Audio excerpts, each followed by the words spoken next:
suivant comment on me dit les choses, je les perçois d'une façon ou d'une autre. Il y a des personnes qui ne se rendent pas compte que quand ils parlent un peu agressif, tu leur réponds agressif parce que souvent, tu réponds sur le ton où on t'a parlé. Souvent. Et des fois, on dit oui, mais tu m'agresses. Ben non, je t'agresse parce que toi, tu m'agresses dans ta façon de me parler. Donc, du coup, moi, automatiquement, je réponds sur un ton agressif. Je pense que si tu parles avec bienveillance aux gens, le message passe mieux, déjà. Alors moi, j'ai une voix forte. Alors des fois, quand je me mets en colère, je peux crier, bien sûr. Mais je sais au fond de moi que c'est pas en criant que qu'on t'entend, en fait. J'en ai fait l'expérience dans ma vie souvent.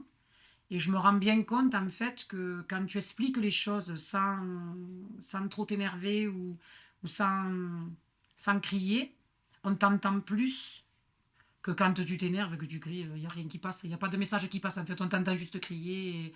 Et c'est vrai que des fois, je me le dis. Je me dis, arrête, là, tu cries, mais ça sert à rien, parce que on t'entend pas. Et même avec les enfants, ça m'est arrivé de crier sur mon fils parce que j'étais en colère pour X raisons.